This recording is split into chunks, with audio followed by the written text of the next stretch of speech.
eating in a surplus, lifting heavy, and training those androgenic muscles. These are the basic pillars of going bear mode. I ran this experiment once before, but it was only for 1 week, and I actually ended up losing weight. But this time, taking what I learned from the previous experiment, I have been going bear mode for over 90 days now, and am currently at the heaviest weight I have ever been. Have I been able to push the natural limit beyond my wildest dreams? What are some setbacks I've had along the way? This is going bear mode for 90 days, but you gotta focus. Now, I'm not 100% certain where this term on the internet, bear mode, originated from, but to my knowledge, the term and some of the bear mode training ideology was popularized by YouTubers Jeff Nippard and Alex Leonidas, formerly known as Alpha Destiny on YouTube. Both of these guys are yoked, by the way, so maybe there is something to bear mode. Anyways, I got started going bear mode right at the end of October 2023. And my first line of approach, a nutritional surplus. Now, a lot of the times going bear mode is coincided with dirty bulking. That is essentially eating as much food and junk food as you want in an effort to push the weight as high as possible. Because mass moves mass, builds mass. However, anytime I've ever tried a junk food style diet in the past, long or short, I did, yes, get heavier, but I actually never really got stronger. It was a bunch of useless weight, and on top of that, I felt terrible. So this bulk, I made it a goal of mine to have the vast majority of food that I would consume as whole foods. Now, in an effort to stay in a surplus eating non-junk food, I chose hearty, calorie-dense, nutrient-dense, anabolic meals. Think higher fat whole food proteins and clean starches like rice, potatoes, and then calorie adders / flavor enhancers like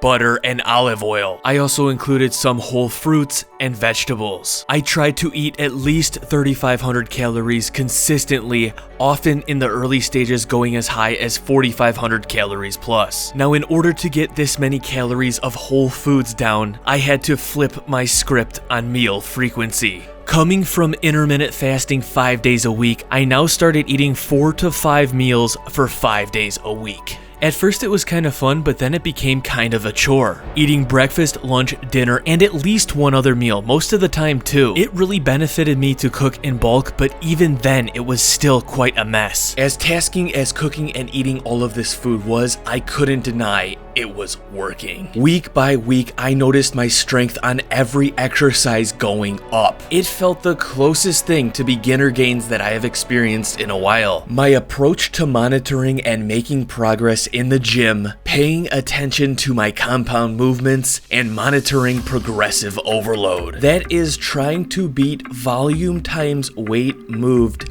every new similar exercise day as the last. Just a simple quick example to understand what I'm talking about. Pretend on week 1 I benched 100 pounds for 10 reps, and I did this for 3 sets. 10 times 100 is 1,000 times 3 would be 3,000. So the next week I would try to beat 3,000. And preferably, if I could, I would want to do this in the same amount of sets. So I could increase the weight to 110 pounds for 10 reps, 1 set. I could add an extra 2 reps to a set, every set, whatever I could, as long as the multiplication and addition of these numbers would be greater than 3,000. So if I did 110 pounds for 3 sets of 10, that would be 3,300 pounds. 300 pounds more than the previous week's volume times weight. And this is how I kept track of my main compound lifts. Now, for the first 2 months, my main compound lifts I focused on were a combination of weighted calisthenics and classical weightlifting exercises. Weighted dips, weighted pull-ups, weighted push-ups, incline press, incline dumbbell press, rows, and front squats. Wait a minute, you're probably wondering, what about those big compound movements going bear mode has been known for?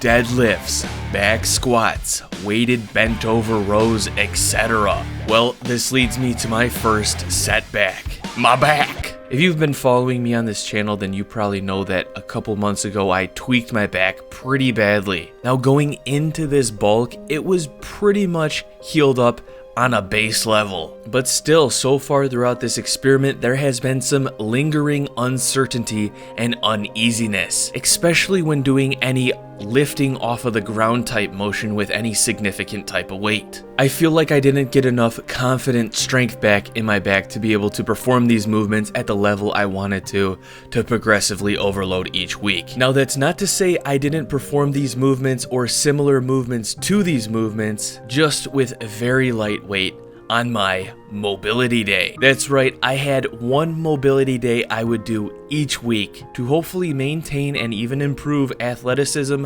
flexibility, and mobility throughout this bulk. Now, even though I was limited to the lower body exercises that I felt like I was secure with, I was still able to add in front squats a couple of weeks in. And the front squat, being a movement that I found really difficult in the past, was a great exercise to begin progressively overloading my legs while not irritating my back as it healed. But to also fill in the rest of those blanks, I went heavy on the isolation movements, plyometrics, and calisthenics for lower body. Seated leg curls, seated quadricep extensions, calf raises, pistol squats, regular lunges, and jumping switch lunges. These exercises I felt were doing the trick. Now, a huge part of bear mode is to build up those androgenic muscles. Muscles like the traps and delts to give the individual that anabolic in the bear cave look. Having to remove some of the big compound exercises that would secondarily stimulate these muscle groups, I targeted these androgenic spots with isolations, throwing 3 to 5 sets of heavy shrugs into my leg days to target those traps, lateral raises, front raises to target the delts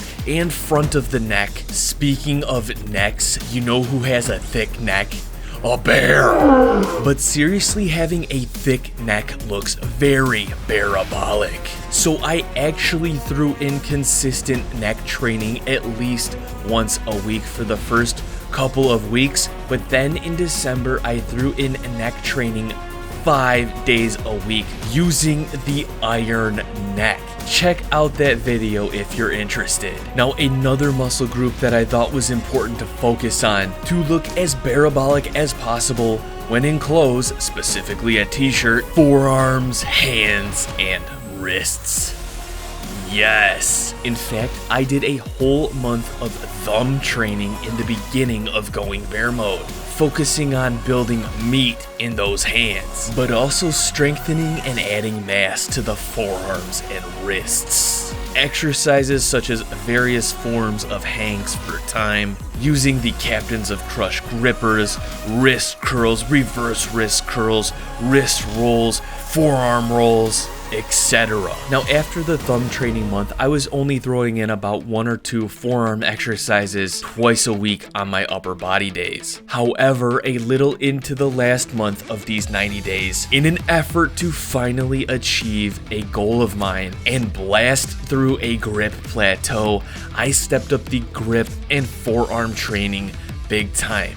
Hopefully a video on that coming out soon. Now, as the strength and the scale were going up, so was the body fat. Now, fortunately, I wasn't feeling as bad as being on a junk food bulk, but still what I believe to be mainly psychological, watching and feeling the fat increase was a bit detrimental. Admittedly, coming from always trying to chase leanness, now pretty much just letting this go out the window in an effort to put on as much strength, size, and bear mode mass as possible. Staying consistent knowing this was happening, especially for the first 2 months, was difficult for me. Also, the foods that I was choosing, these hearty, calorie-dense, wholesome foods, as delicious as they are at first, became hard to consistently eat in a surplus. You see, I wasn't really having any desserts except for a little bit of eggnog around the holidays. The only things other that were sweet that I was allowing myself to have was fruit, maple syrup, and honey.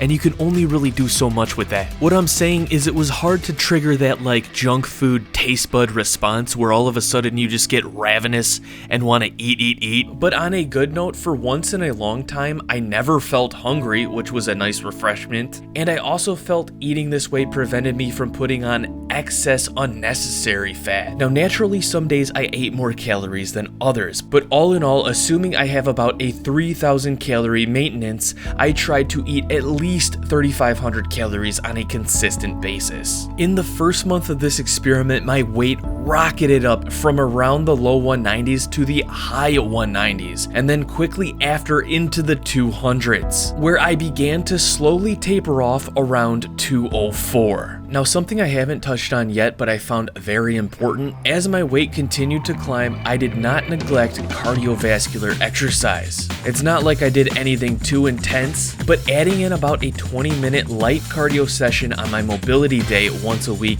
and also about a 10 to 20-minute light cardio session to warm up for my more intense workouts, I felt like having that blood flow and movement was beneficial to keeping the body mobile, to oxygen transport, and while simultaneously keeping the fat in check but also stimulating the appetite. Now another what I would consider secret weapon that I implemented throughout this farm boy bulk bear mode diet and training regimen were 2 intermittent fasting days a week. It kind of goes against the grain, 2 days where you don't really eat breakfast or lunch, or at least take about a 16-hour time window not eating at all. How are you supposed to stay anabolic? Well, in my opinion, it might not be the most optimal for everybody, but for me, eating all of these hearty foods, after the intermittent fast, I always felt more refreshed, ready to eat, tackle the next meal, and continue the bulk. I also felt like it helped keep that unnecessary fat accumulation at bay. It was almost like taking a short rest period from just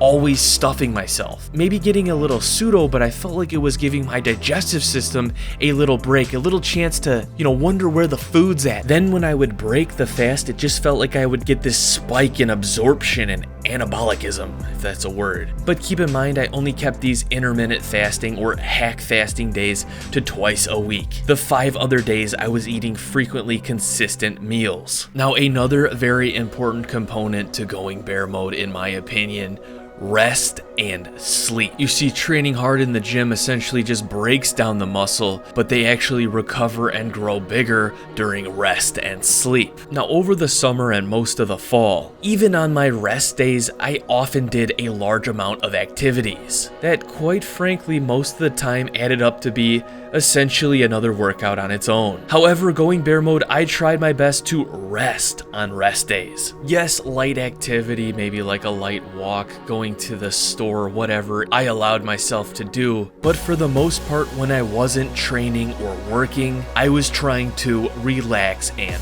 grow. Now unfortunately, doing a lot of resting, kind of getting bored, may have led me to getting addicted to doom scrolling, going on the internet countless hours, but I did try to take care of this with an information fast.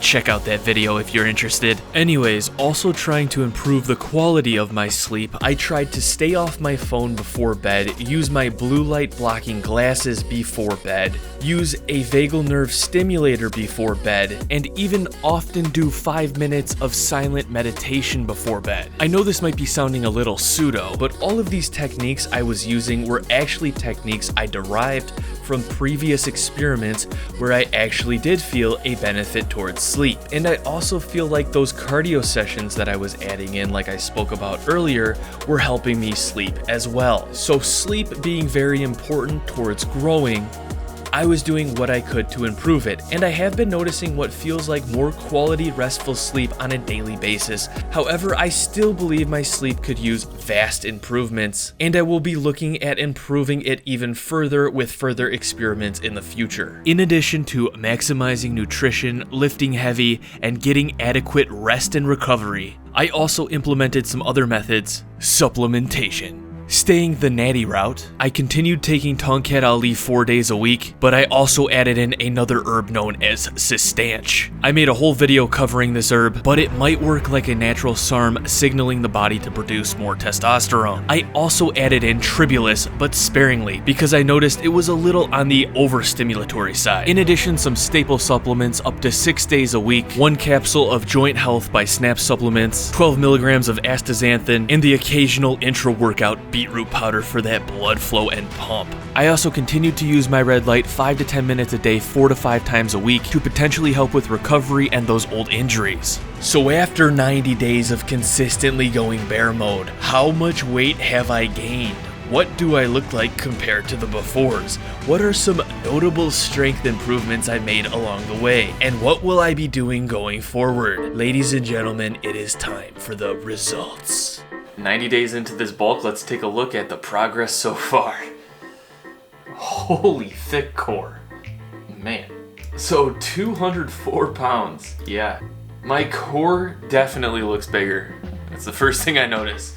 I feel like my muscles definitely look bigger if you can kind of like get away from looking at the core, because like the bigger core kind of like takes away from the bigger muscles, you know, like the illusion. But yeah, I definitely feel like my muscles are looking fuller and bigger. But yeah, what do you guys think? Definitely bigger, definitely heavier. From about 190 pounds to 204 pounds, nearly 15 pounds. So that's like an average 5 pounds a month. But I do want to disclose, this was in the morning. Well, later in the afternoon on this after video right here, I got rid of some food weight, some water weight, and weighed in around 201 pounds. But who's not to say I don't have the same remaining food weight in the before as well. All I'm saying right now is my new like fluctuation range is between like 200, 205 pounds. That's kind of where I'm at right now. Before it was probably like 188 to like 192. Yeah, so 10 to 15 pounds heavier. You can definitely see it in my opinion. Definitely not all muscle, obviously. Now, aside from the visuals, I have been making some very good strength gains for myself. As I mentioned, I've been keeping track of my compound lifts for progressive overload and some big milestones I made, like for instance in the beginning of this experiment, incline dumbbell press 5 sets, 70 for 5, 70 for 5, 75 for 5, 80 for 4, and then 75 for 5. So kind of like failing out at the 80s, but just towards the middle of this bulk, 80s for a 5x5. So 80s for all 5 sets, for all 5 reps. That is tied with an all-time PR that I did earlier in 2023 with a 5x5 for incline press. However, just recently, adding one set of 85 for 5, then another set 85 for 5, and now, 90 days in, I've been able to do 4 sets of 85 for 5, and then one set, 4 reps, and then I couldn't get that 5th one up. So almost a 5x5 with the 85s. That's an all-time PR right there for me on the incline press. Also, all my isolation movements throughout this experiment, I've been able to increase the weight, increase the increase the reps. All I'm saying is I've been noticing my strength is just going up and up and up. But the all-time PR that just stuck most with me is that incline press, that incline dumbbell press. And that's one thing, if you haven't noticed, I'm really doing at least 5 reps when I'm keeping track of these PRs. I haven't been going for any 1 rep maxes on any lift. Just playing it safe, that's my idea. Maybe I'm just being a sissy, but 90 days my weight has gone up and I am the heaviest I've ever been right now. But I feel like I still could use just a longer bulk, and I might not just like push the calories beyond like 5,000 a day. I might actually just kind of keep it here for a bit and only maybe push more when my strength tapers off, because I feel like I'm pretty strong relatively right now, and I think just gaining unnecessary weight by trying to shove more calories down might just be pointless. So call it main gain or what have you, or a slight surplus from here on out, at least for the next little bit. I feel like the last couple of years of this like inconsistent yo-yo, you know, like gain cut really quickly has led me to put on excess fat and lose muscle, to be honest with you. And I feel like just being in a surplus, a quality surplus, or at least right a little bit above maintenance, is allowing me to get my strength back, put on more strength, and like build quality tissue. But I feel like it needs to continue for longer, because it's like 3 months is still not that long of a time if you really think about it. And I feel like I feel good. I gotta be honest, I feel good. And I think a lot of that has to do with not doing a dirty bulk. Hey, let me know what you all think. Don't forget to subscribe and turn those notifications on. I have more videos coming out. I hope you all have a great day. Peace. I will see you all in the next video.